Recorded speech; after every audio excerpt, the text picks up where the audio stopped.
Long, long ago, in an era, a galaxy far away from what we live in today, we had these two, Patrick Kane and Jonathan Toews. Just some fantastic Chicago Blackhawks legends, players that cemented themselves as some of the 100 best NHL players of all time. I don't know about that. You could debate some of the other names, but still, that was a controversy from about 8 years ago that only the real ones will remember. But Jonathan Toews and Patrick Kane had themselves memories to last any hockey fan a lifetime, with 3 Stanley Cups as members of the Chicago Blackhawks in 2010, in 2013, and in 2015. The Blackhawks dynasty was fantastic, and both Kane and Toews were pivotal parts in making it happen. Not to mention Patrick Sharp, Marian Hossa, Duncan Keith, Corey Crawford, just so many legends for these teams in the 2010s. But Patrick Kane was always the best player. He was always the top guy. Maybe not always the Conn Smythe winner per se, but a very, very versatile, very valuable NHL player and somebody who at one point was the most productive player in the league. He is a one-time Ted Lindsay, Art Ross, and Hart Trophy winner. And he is now suiting up for the Detroit Red Wings, where previously he had 59 points in 72 games played. Now for Patty Kane, of course, we recognize his story. He was a Chicago Blackhawk for so long, he then got traded over to New York, went over and had himself surgery, which sidelined him for the opening parts of 23-24, before signing with the Detroit Red Wings in free agency. He re-signed since then, and now he's here in Detroit till the end of 25-26. But the thing is, his partner in crime, Jonathan Toews, has just recently come back to the NHL. After complications with long COVID, Jonathan Toews ended up missing the past 2 years' worth of hockey.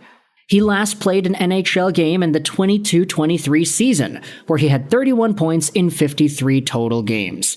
Jonathan Toews was a legend for Chicago, with the Stanley Cups and the Conn Smythe himself, not to mention winning the Selke at some point in his career too. But it's been a few long years for Toews without playing any pro sports. And now, he's in the Winnipeg Jets organization, getting ready to suit up more so in a middle-tier depth role. I don't think anybody is expecting Toews to be what he once was, an 80-point guy, a Conn Smythe Selke-winning candidate player, a point-per-game guy in multiple playoff runs. I don't think anybody's expecting that out of Toews at the Winnipeg Jets. But the reason we're making this video is because of Patrick Kane's comments on what he is expecting out of Jonathan Toews, and how this is a great return story for the NHL. This article by Greg Wyszynski is going to be left in the description below. It was published the other day on ESPN.com. We're going to dive into the comments made by Patrick Kane on Jonathan Toews and his return into the National Hockey League. This article talks about how Toews hasn't played in the NHL since his final game in April 2 years ago. Toews was limited during his final 2 seasons in Chicago, dealing with the effects of chronic inflammatory response syndrome and a bout with COVID. He signed a 1-year deal with the Jets in July, mounting an NHL comeback with his hometown team. Kane and Toews won 3 Stanley Cups as teammates with the Blackhawks. Toews captained that team for 14 years. I think it's awesome. Obviously, with what he's been through, to be able to put himself in a position to come back and be feeling good, I think that's the most important thing, Kane told ESPN on Tuesday. It could be a really great story for the NHL and for the franchise and for him and his family, so I'm excited about watching him. Now, we just got to acknowledge here as well, Patrick Kane, this probably does mean a lot for him because he also needed to take some time off before signing with the Detroit Red Wings. His offseason in 2023 was filled with recovery and trying to get back up to speed after surgery. So, albeit to a much lesser extent, Kane probably can relate to Jonathan Toews not being able to play the sport that he loves for a certain amount of time. Although, of course, Jonathan Toews missed the entire 2020-2021 season because of these issues, and then he ended up not playing for another 2 years a little while after that. Much more extreme absence in Jonathan Toews' case compared to Kane. Toews stepping away from hockey after the Blackhawks declined to re-sign him, he said he wasn't fully retiring, but he would give himself the time and space to fully heal.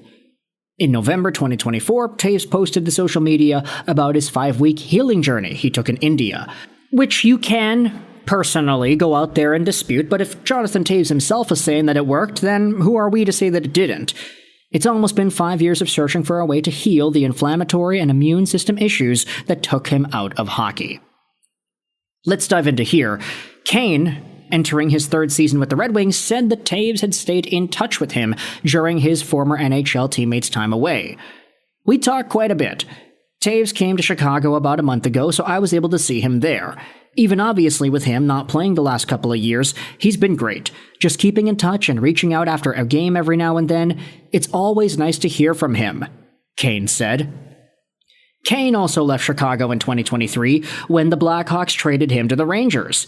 It's funny how your paths kind of change, right? You're seeing each other every day for 17 years and then all of a sudden you kind of go your separate ways, Kane said.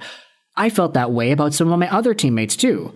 Like Brent Seabrook, Duncan Keith, and Patrick Sharp. These are your best friends. All of a sudden they retire or they go to a different team and you don't see them as much. It's kind of wild.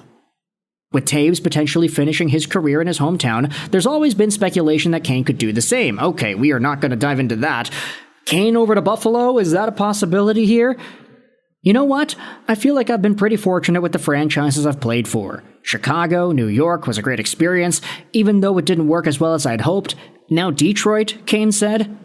I mean, I've really enjoyed my time there. It's been a great place to revive my career and play in a good situation and be on a team that's on the rise. So, take your notes out here, folks. Patrick Kane didn't necessarily say yes or no to playing in Buffalo. He just said, hey, I like it in Detroit, and we're a team that's on the rise. I mean, that's all that Greg Wyshynski went out there and included in his article here. But it is kind of endearing, in a way, to see Patty Kane hype up his guy Jonathan Toews like these guys once were all those years ago. And when you think about it, yeah, Patrick Kane's last year in Chicago was also Toews' last year in Chicago. These guys were teammates just 2 years ago. Patrick Kane was there with 45 points in 54 games. Jonathan Toews had 31 points in 53 games. Max Domi led the team in point production, and however many guys here played 82 games, you only had none. Andreas Athanasiou had the most with 81, and he had 40 points on the matter. So Chicago, they were already really bad at that point. They were bad enough to get first overall Connor Bedard and inevitably try to work things out with him. No more Toews and Kane, though, but Connor Bedard did come in and lead the team in scoring in his first year.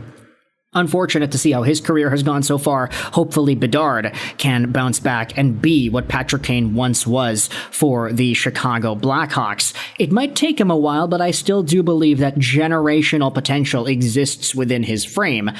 With all this in mind, though, I want you to let me know your thoughts in the comment section below. How do you feel about Patrick Kane's commentary on Jonathan Toews? It's pretty endearing in my opinion, especially for Blackhawks fans who will reminisce about the glory days of this team winning 3 Stanley Cups in 6 seasons. 2010, 2013, 2015, plus just all the success in between there. Chicago and LA dominated the NHL in this early 2010s era, and Toews and Kane, alongside of Doughty, Kopitar, Quick, and more, were very big parts of that. Let me know your thoughts in the comments as to how Toews is going to perform in Winnipeg, and what are your thoughts on Patrick Kane's Detroit Red Wings future. Let me know how you feel about these dudes. I hope you enjoyed this. 9, and bye.